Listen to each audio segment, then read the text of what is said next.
Po, më trego. Mbaj mend nga fëmijëria ime, pjesën kur babi mbante armat mbi dollap. Dhe ne që ishim të fiksuar që të na vriste nga momenti në moment. Ai vinte gjithmonë i dheur dhe në shtëpi nuk ishte një ditë e qetë. Jetoja me frikën se mund na vriste në çdo moment. Shkallët e pallatit ishin streha ku arratisesh nga këto makte. Dhe mbyllja veshët për të penguar ato britma që edhe sot i kam në kokë. Armën i mbante mbi dollap, më duke vetja e padukshme dhe kush e di sa herë mendoja t'i jepja fund jetës. 16 vjeç, babe më çoi tek burri dhe unë e pranova si shpëtim. Më mbyllën ëndrat, u ktheva në shërbëtorën e shtëpisë dhe rrita fëmijët. Shpëtimi im ishin librat, por në familje më bullizonin për këtë gjë.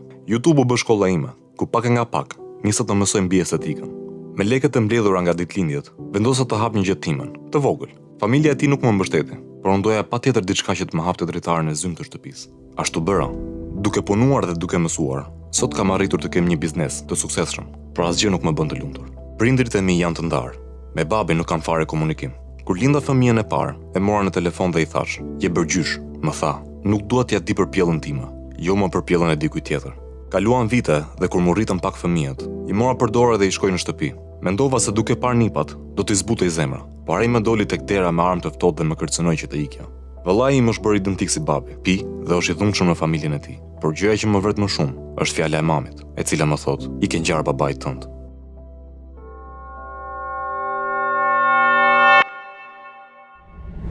Kjo është historia e Donës, një vajzë e cila u rrit me frikën e vdekjes. Çdo ditë priste që babai i saj të merrte armët dhe t'i vriste. Dona është pseudonimi i saj dhe atë e kemi në linjë. Dona, përshëndetje. Përshëndetje dashur. Dona, jeta jote sot vjen në një kontrast ndryshe nga i fëmijërisë. Ti je një grua e rritur, e realizuar, por si ndihesh ti në të vërtetë? Duke menduar fëmijërinë time si kam qenë, e vlerësoj veten sot ku jam. Por ama besoj që s'jam rritur akoma thellë brenda meje. Çfarë mendon se të ka ngelur pa rritur brenda vetes? Mendoj që jam bërë grua akoma fëmijë. Ishe 16 vjeç kur babai të çoi tek dera e bashkëshortit. Besoj që nga të gjithë hallet dhe nga letra që është lexuar, mendoj që jam rritur akoma dhe fëmijë dhe më përpara se 16 vjeç. 16 vjeç e kam quajtur retën të madhe. Sot kur e kujton atë moment dhe kur ti more vendimin dhe the po, do martohem, e ndije veten gati? Ka qenë rrugë shpëtimi për mua. Aq maks. Nuk e dija fare se çfarë ishte burri në atë periudhë që kam qenë. Por ideja që nuk do isha më në një shtëpi lufte, unë kam quajtur gjithmonë shtëpi lufte shtëpinë time. Besoj që do isha të paktën do isha i qetë. Dhe në fakt isha më qetë. E kujton dot Donën e vogël, Donën fëmijë, Donën të lënë jashtë vëmendjes, në atë ambientin që ti e përmende sot si një mjedis lufta? Unë kujtoj thjesht një vajzë që kam mbijetuar në një familje që ishte shere, kishte pije, kishte dhunë. Kur nuk jam pyetur nëse kisha frikë, nëse isha mirë, nëse po ishaja diku, se përgjithsisht futesha poshtë taolinës, dilja te shkallës shpesh ishaja. Dhe më mungon ajo pjesa që unë s'kam pasur kur një prind që të më puthi ballin, që të më levatoj si që janë gjithë gocat. As ka mami nuk të vinte? Mua kjo pjesa më ka munguar gjithmonë. Dakor, babi ishte alkolizuar, babi dhunonte, mami? Besoj që mami kishte halle të tjera se do kujdesesh si t'ja dilte në fund të muajit, si të mbulonte shpenzimet, si. Nëse mami im është tipike gruaja e dhunuar dhe ne jemi, domethënë, fëmijët që kemi parë këtë dhunën. Nuk ushtronte dhunë të neve, por më shumë të mami. Megjithatë ti i ke në kujtesë armët që babi mbante mbi dollap. Dhe gjithmonë ke jetuar me frikën se një ditë ato armë mund të shkrepeshin ndaj jush. Armët ishin, domethënë, nëse të gjithë njerëzit festonin ditëlindje. Po. Unë nuk mbaj mend të kem festuar një ditëlindje. Unë nuk mbaj mend të kem pas një tort. Në shtëpinë tonë ka pas vetëm armë, dhe ato armët rrinin mbi dollap. Dhe ishin armët që ne na kërcënonin gjithë kohës që do të vras sot, do të vras nesër. Domethënë ne jetonim në një shtëpi që priteshej që nga momenti në moment do vriteshim njëri prej nesh. Fatmirësisht, pavarësisht dramës edhe kësaj panorame kaq të errët që ti sjell në kujtesë nga fëmijëria jote, jeta jote ndryshoi disi kur u martove, 16 vjeç, e vogël, por zgjodhe një familje tjetër për më shumë qetësi dhe më shumë siguri. Si erdhi kjo periudhë tek ty? Ishte periudha më e qetë e jetës time, domethënë unë kisha parë një shtëpi që vetëm kishte sherr, vetëm kishte luftë. Dhe hyra në një familje ku pash çfarë ishte familja. Domethënë unë deri në atë moment nuk kam parë kurrë se si është një familje e lumtur, si është një familje të ulen gjithë bashkë hanë, si është një familje kur festojnë ditëlindjen. Domethënë ishte hera e parë që unë dëgjoja kur i thonin fëmijëve vetë keqen babi, unë se kam dëgjuar kurrë nga babin të keqen babi. Unë babin tim e kam urryer gjatë gjithë jetës time. Dhe unë traumat që kam sot dhe fal kursat kemi jetë. Dhe unë sot e kësaj dite nuk flas me babin tim. Po në fakt, janë disa detaje që erdhen edhe tek rrëfimi në letër, në nisjet e emisionit që janë vërtet shumë të dimshme dhe të paimagjinueshme për sjelljen e një babai ndaj fëmijës së tij, por doja të dija sa nga këto trauma ty të shoqërojnë akoma, Dona. Unë sot jam me fëmijë vet. Dhe jam kujdesur shumë që mos ken kur trauma. Jam kujdesur shumë që për afër, jam kujdesur shumë që çdo gjë që kanë të shprehente unë. Ama unë nuk kam qenë kurrë e lumtur dhe nuk di si ta jap lumturinë dhe nuk e ndjej lumturinë. Edhe sot që Është një gjë që mua më mungon, edhe sot që flas, unë ndjej veten shumë bosh brenda. Nuk e di se cila pjesë e jetës time apo ku kam ngecur. Unë thellë dhe pse i kam të gjitha sot. Kam një lloj boshlliku brenda vetes. Do të përpiqemi ta zbërtej më vonë edhe gjatë pjesës që do zhvillojmë edhe terapinë me Jonën, por dua të ecim pak në historinë tënde për të kuptuar se si erdhi martesa tek ty edhe ishte ajo që ti vërtet prisje, pra lumturi, respekt, dashuri. Ndoshta ishte shumë herë dhe nuk e dija fare se çfarë është martesa, po ama ishte një familje e qetë. More dashuri në familjen e bashortit tënd? Shkonin me njëri tjetrin, mora dashuri. Ndoshta jo atë që unë prisja, po që mora dashuri. Mora dashuri si nusa. Sinusa. Pse e thekson këtë sinusa? Ka pasur diferencime në familje, le të themi midis vajzave, dihen vetë familjes së teje. Se patjetër nuk pres që të kenë dashurinë siç kanë për vajzën e vet, ta kenë për nusën, kjo kuptohet. Për mua e rëndësishme ishte bashorti im dhe unë bashortin domethënë dhe sot e kësaj dite kam shumë të mirë. I vetmja gjë domethënë që ka bërë mirë babi im ka qenë bashorti që kam sot. Megjithatë, kur ti nise jetën tënde si grua, edhe pse akoma në moshë ishe fëmijë, nuk ishe kryer akoma ciklin e jetës tënde, nuk ishe shkolluar, nuk ishe realizuar ëndrat e tua. Çfarë ndodhi me ty mbas martesës? Unë la shkollën për gjys. Isha vetëm 16 vjeç. Duhet të bëheshin dokumentat që unë t'ikja jashtë, ku jam sot. Po.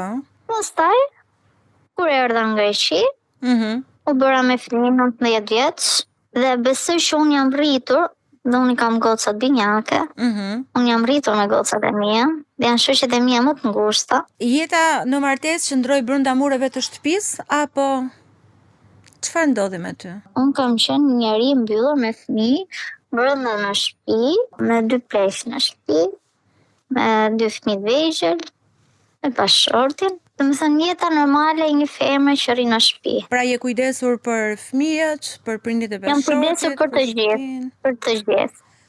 Po ëndrat e tua, për ato kush kujdesej? Unë nuk di, nuk kam pasur ëndra.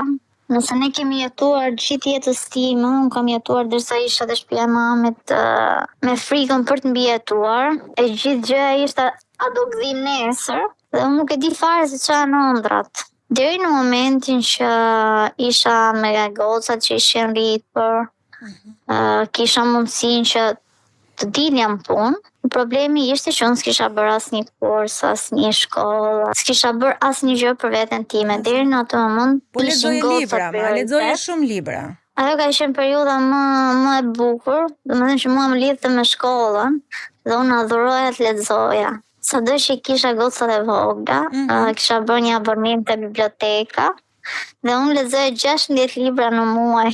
Madje edhe kur shkoja që i dorëzoja kur i mbarova këto librat. Kur lexoje ti, sepse vajza ti ke pasur të vogla, kishe shtëpinë që duhet të kujdesesh, prindërit e partnerit në banesë, besoj dhe ndaj tyre kishe detyrime, ku e gjeti kohën për të lexuar kaq shumë? Natën, ditën, kur kisha gocat në krah, jam me libra në dorë. Unë adhuroj leximin. Kuptoheshe në familjen e burrit për këtë pasion që kisha?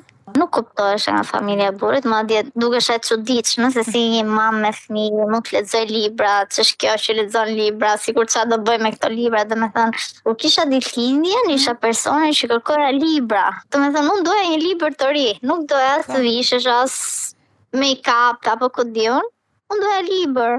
Ishte çuditshme si kërkesë kjo që unë dua libër. Më pas ke pasur një pikë shumë të fortë kthese në jetën tënde kur ti more vendimin të dalësh nga muret e shtëpisë dhe të ndërtosh diçka për veten tënde. Çfarë të bëri të ndërmarrësh një iniciativë dhe për të krijuar atë që ti ke sot? Kisha pishman në jetë, çfarë kam bërë?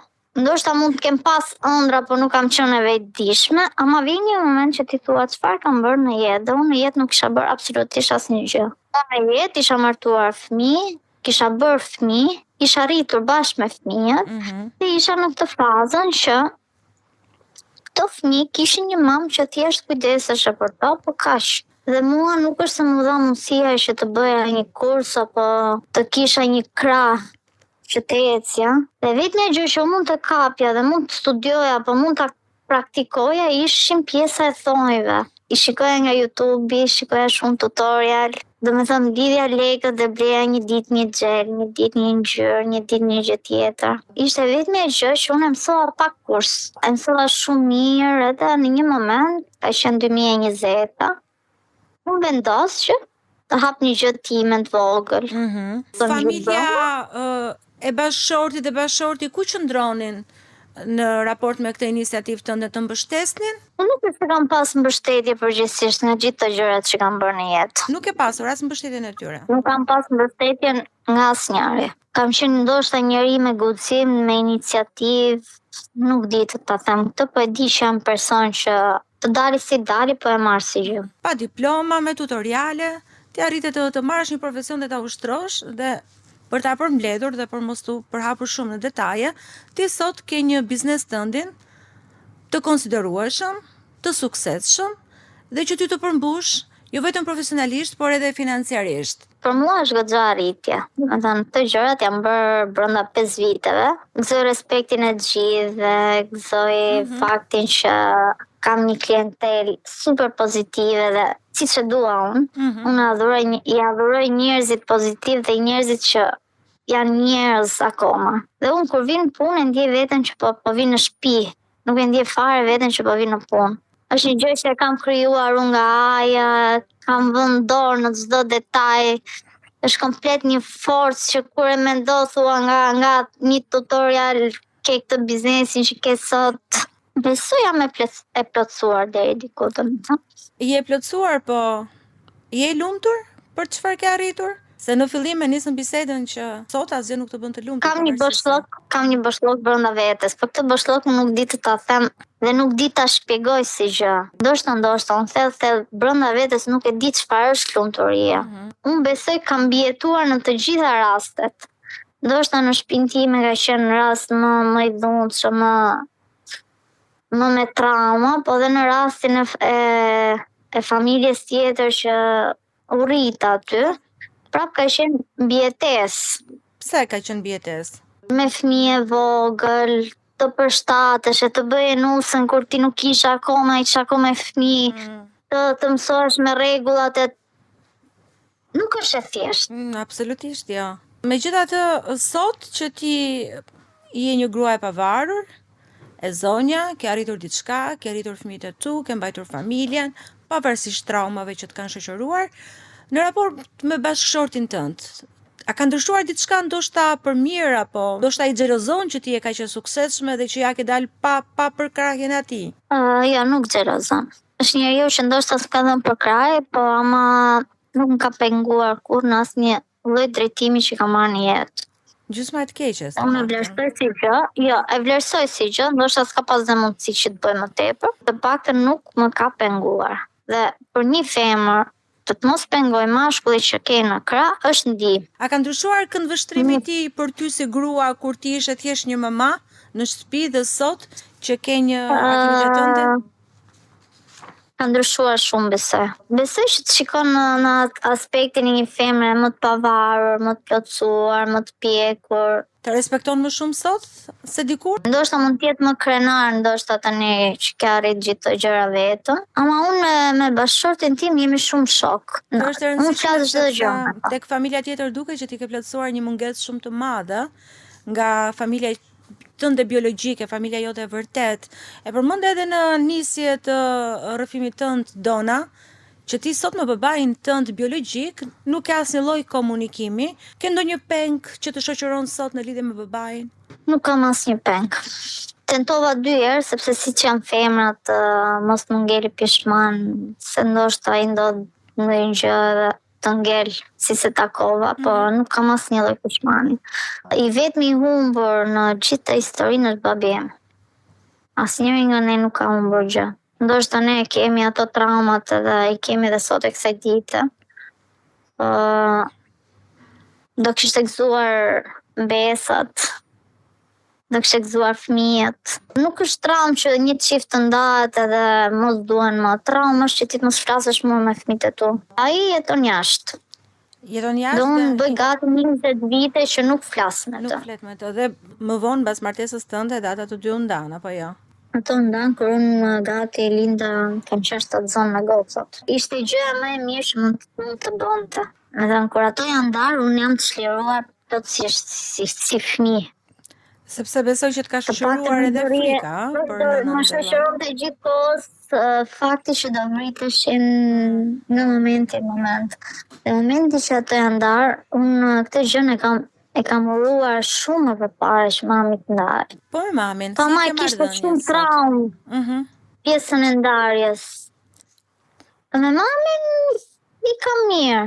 Mami më është njëri i ftohtë, nuk është se ka treguar ndonjëherë dashuri që të përqafoj. Ndoshta ka bërë jeta, ndoshta ai shkak, nuk di të ta them të. Çfarë të dhëm sot nga marrëdhënia që ti ke? Marrëdhënia e munguar, mund ta quaj me nënën tënde. Do më kishte pëlqyer fakti që siç e kam me gocat e mia që jemi shumë shoqe, më ka munguar shumë dashuria. Ke përmendur në rrëfimin tënd që ka momente që mami të krahason me babain tënd. Si Ka ndihesh shpesh momente që kur mami më krahason. të thotë që i ngjan babit? Dhe pse mendon që e bën? Unë nuk mendoj që mami e kupton atë që thot, dhe nuk e kupton faktin se sa shumë rënd mund të më vi mua që më krahason me personin që ajo sot e urren. Të me thënë, ideja se si mu të ngjaj unë në sytë e saj kur më thot i ke ngjarë ati, nuk e di. Nuk e di kë vret më shumë, do me thënë, ato e po mua. Me vllai ke marrëdhënie? Kam. Edhe ai është rritur në një ambient, në një familje shumë toksike dhe me shumë trauma. Si është reflektuar kjo në martesën e tij, në jetën e tij, në familjen që ka ndërtuar? Mendoj që ai ngjan babit, ai ngjan realisht babit, pavarësisht se mami nuk e pranon këtë gjë. Më dhimbsen fëmijët shumë, ka 2 fëmijë. Unë kur shikoj që ato mund të kenë sherr dhe kam rastisur aty, gjëja që më janë dhimbsur ka qenë fëmijët. Thjesht ka qenë si deja vu. Si e përpjekur ndonjëherë ta vësh me shpatulla mbas murit? Unë jam përpjekur shumë herë ta vëmë me shpatulla pas murit, po besoj që ai i ka vesa. Dhe përsa ko njeriu pi, nuk është konshient në gjërat që bën. Dhe është meshtrisht çun shumë punëtor, çun shumë i mirë, ama në moment që pin kthehet totalisht si babi. Nëna jeton me vllain apo jeton më vete? Po, jo jetojmë bashkë. Kur vllai ka këto sjellje, si reagon nëna? Mami im është mësuar me këtë situatë, nuk është se i bën patjetër që mban krahun e nusës, se nuk është normale sjelljet, po që Dona, pse ti sot doje ta ndaje historinë tënde me ne? thjesht për guximin që kam. Ndoshta ka gra në të njëjtat situata që ndonjëherë ndjen të mbyturat, pa pikën e shpresës. Ka dritë në fund të tunelit nëse ti do ta shikosh. Ama duhet shumë kurajë, duhet shumë guxim. Dhe mendoj që ëndrat kur nuk vdesin, nëse sa do të jenë fshehura diku aty te sertari, do ta gjesh mënyrën që t'i kapësh.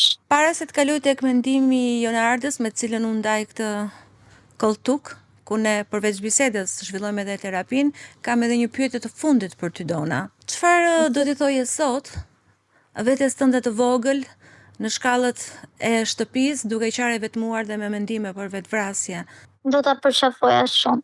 Nuk do hezitoja asgjë, thjesht do ta përqafoja shumë. Jona, në gjithë të rrëfim, me kaq dhimbje të mbartur akoma edhe në moshë madhore, pavarësisht se jeta ka marrë një trajt shumë pozitive, unë vëre se në karakterin edhe në personalitetin e kësaj gruaje diçka nuk është thyer kurrë pozitiviteti, që ja lexoj në zë edhe tek mënyra se si qaset për jetën, dhe që sjell kontrastin e realitetit që vllai ka zhvilluar në jetën e tij. Disa njerëz në kushtet më ekstreme të dhunës, të ngjarjeve traumatike shumë të forta, është vënë re që zhvillojnë ose të paktën ju del në pa një forcë që nuk e kishin parë më përpara. Dhe themi është kjo ngjarje që i bën të vetëdijshëm për forcën e tyre të brendshme për t'i përballur, dhe jo vetëm për t'i përballur, se përballi do thotë që ti e kalon situatën, por çështja është çfarë ndodh pasi e kalon situatën, si e vazhdon jetën. Edhe duket se Dona në këtë rast ka filluar t'i jap një hapësirë edhe pjesës se çfarë ajo pëlqen të bëjë dhe në kufizimet që jeta i ka dhënë. Për shembull, siç e tha, për pjesën e librave që i ka bërë pjesë të rutinës, pavarësisht se nuk mbështetej, dhe këto libra unë shikoj edhe si revolucion brenda shtëpisë, sepse i ka bën atë pjesën e diferencës mes se si një familje tradicionale e mbyllur në ato normat e veta mund të jetoj, edhe Dona nga ana tjetër që izolohej brenda asaj hapësire për të parë që ka një botë tjetër, cilën mund ta eksploroj, mund të shkoj, mund ta jetoj, dhe siç duket ka pas efekt. Sepse ka zhvilluar atë që është një profesion i cilin e gjen veten mirë, por çfarë vjet re është edhe në sukses, ajo sërish shikon boshllok. Shikon që efekti i traumës është ende aty. Dhe ky ishte një moment që unë në fakt do doja të ndaleshim, sepse edhe Dona vet nuk arrin dot të jap një kuptim pse ajo sot ndihet e palumtur. Edhe pse është zhvilluar, ndryshe nga shumë raste të tjera që mbeten të bllokuar në traumë, Dona në këtë rast mund të ndjej boshllokun, sepse suksesi nuk është se mund të plotësoj çdo nevojë, apo arritet e tua nuk mundet të zgjidhin traumat e mëpërparshme. Sidoqoftë, i ati ka një ndikim, edhe pse nuk i ka dhënë atë që zakonisht pritet të japin baballarët, që është siguria e parë që mund të lind pas nënës, kur janë bebe. Ka qenë realiteti kundër të sigurisë. Ajo nuk ka marrë siguri as tek nën, as ngrohtësi, dhe as tek babai i saj për fat keq, për tepër, siç e thua, kanë ndikuar në nivel shumë të thellë duke i kërcënuar me armë. Pra siç po thonim, suksesi nuk mund të zgjidhë ose nuk mund të mbuloj nevojat të gjitha nevojat që neve kemi, kështu që padyshim asaj do t'i mbetet gjithmonë kjo hapësirë boshllëke për lidhje me tjatin. Dhe pse mund ta zhvilloj një marrëdhënie shumë të mirë me fëmijët, një marrëdhënie shumë të mirë me partnerin, apo me shoqe, me kolege, sërish do mbetet ajo. Jo vetëm fakti që në fëmijëri i ka munguar vëmendja, dashuria e kujdesi, por ajo është refuzuar të pranohet nga babai edhe në moshë madhore, kur ajo ka shkuar me fëmijët e saj për të takuar. Ai e ka kërcënuar, i ka thënë largohu ose të qellova. Zakonisht presim që gjyshërit jenë më të afërt, ndonjëherë ndodh që janë më të afërt me niprit, me mbesat, kjo dhe në nivel biologjik e konfirmuar, sepse është ajo pjesa e kalimit të gjeneve, të mbjetesës tonë në tokë edhe kur ne mos jemi. Por në këtë rast duket se çfarë aludoj unë, mund të jetë për shembull fakti që ai nuk do ta pranoj ose të kërkoj falje për atë që ka bërë, pra i qëndron kokfort me bindje asaj që ka ndodhur dhe që do thot nëse ai lidhet me niprin, detyrimisht me mbesën, detyrimisht do lidhet dhe me vajzën, që të cilën ai ka mohuar, nuk ka arritur dot të krijojë një marrëdhënie, sepse ky është një dështim prindëror. Të mos arrish të krijosh marrëdhënie me njerëzit të cilët ti i ke sjell në jetë. Pra mund të jetë kjo pjesa e paftësisë ose kokfortësisë që ky baba në këtë rast ka. Nuk e pranon dot. Për të ballafaqur me hijet e së shkuarës. Padyshim që unë dyshoj se ka gjëra të rëndësishme që po ndodhin tek ai si individ dhe ka ndodhur, të cilat nuk janë zgjitur kurrë, edhe gjëja që më mërzit është absolutisht edhe fakti që po ndodh e njëjta gjë tek djali, tek vllai në këtë rast i Donës. Veset, a trashëgojnë gjëna siç është rasti i vllait të Donës? Trashëgojnë, por ai ka parë, që do thotë e ka mësuar. Sepse do ishte shumë e vështirë që një fëmijë të zhvillojë varësi nëse ka një ambient të shëndetshëm që nuk e lejon zhvillimin e një varësie. Që varësitë gjithmonë lindin nga mungesa të thella, nga probleme personale, të cilat zhvillohen gjatë fëmijërisë, gjatë adoleshencës dhe mjedisi ku janë rritur si fëmijë absolutisht nuk ka qenë mirë. Duke që zinxhiri nuk është shkëputur midis të shkuarës në familjen e Donës edhe asaj që ndodh sot, sepse akuza, nëse mund ta quaj, apo etiketimi që nëna e saj i bën tingjan babait. Pse ajo përpiqet ta bëjë Donën të ndihet keq për një ngjarje që e para ka shkuar dhe e dyta ajo nuk është fare e përfshirë, nuk është fare e përgjegjëse për çfarë ka ndodhur.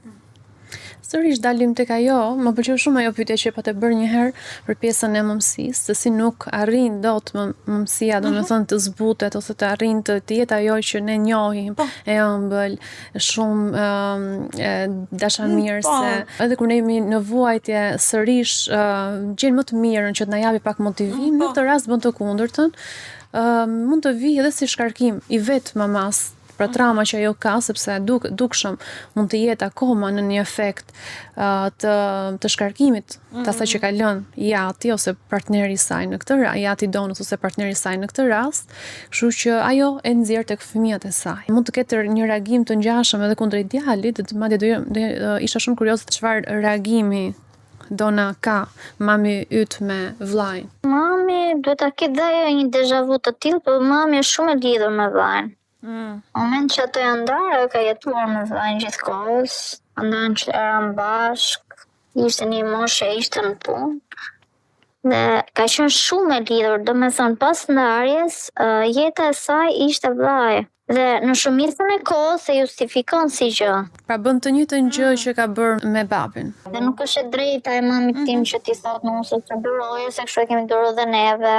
Fëmijët janë shumë të vegjël.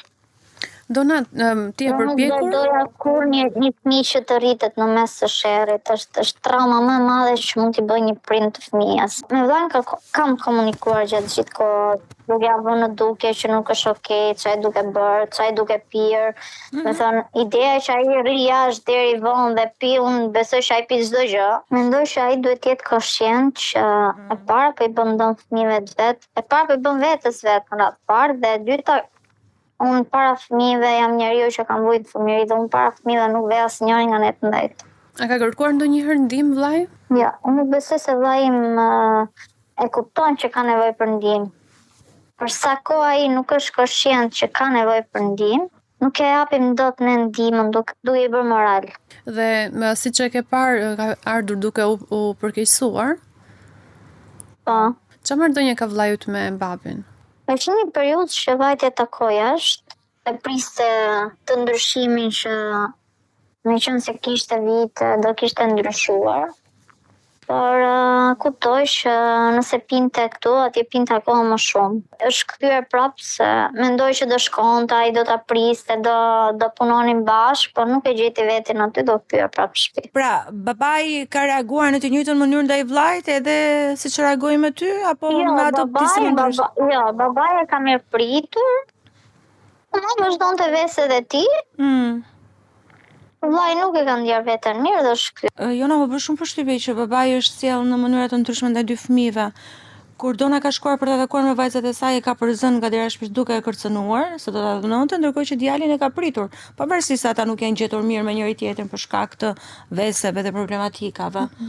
Pse ndodh kjo? Dita e qasja patriarkale, që tek djemt pavarësisht problemeve që sjellin në shtëpi, sërish nuk është aq e rëndë sa ç'mund ndodh tek një vajzë, sepse në këtë rast dona nuk është se ka bërë diçka për tu Absolutisht. për tu përjashtuar nga familja, por si duket janë këto diferencimet mes gjinive, sepse tillë më vjen. Po. Nuk ka një arsye. Pra, kemi një djalë i cili ndjek të njëjtën rrugë si babai dhe pranohet më kollaj se një vajzë që në fund nuk ka bërë asgjë. Domethënë që mund të Apo ndoshta gjejnë shëmbulltyrën e njëri tjetrit. patjetër që dhe kjo është një pasqyrë mes tyre. Ndoshta dona të çonte babai hijet e së shkuarës, edhe ndoshta ai refuzon të përballet. Atë që tham, pikërisht, pra që ai nuk e pranon bashkimin, sepse bashkimi do thotë të përballet pikërisht me atë pjesë që ai nuk ishte i Zotit ta bënte si baba. Për këtë arsye, unë sërish i rikthehem pjesës së donës, arsyeja pse ajo nuk e mbyll dot çështjen, pra i ka ngelur si plagë e hapur, është edhe sepse disa çështje janë akoma të pasgjidhura, jo vetëm marrëdhënia me babain, por ajo shikon tek vllai tani një ripërsëritje të jetës së saj. Edhe kjo është një merak, që ka një familjar, edhe nuk e lë të qetë, pra nuk ndihet e plot në suksesin e saj, pavarësisht se i ka mundsuar vetes një tjetër mundësi për të jetuar. Patjetër.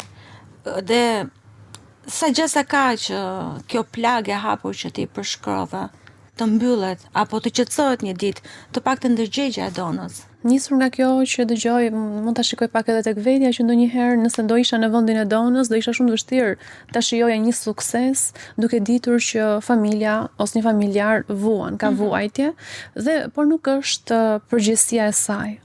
Ose nuk do ishte përgjegjësia ime nëse do ta jetoja një gjë të ngjashme. Ndoshta nga kjo mund të filloj të lirohem pak. Dhe një të gjë propozoj edhe donës. Sepse të gjithë ne marrim vendime, bëjmë gjëra, sakrifikojmë diçka, kemi humbje në vendimet që marrim, si për të provuar diçka që mund na nxjerrë një tjetër këndvështrim jete.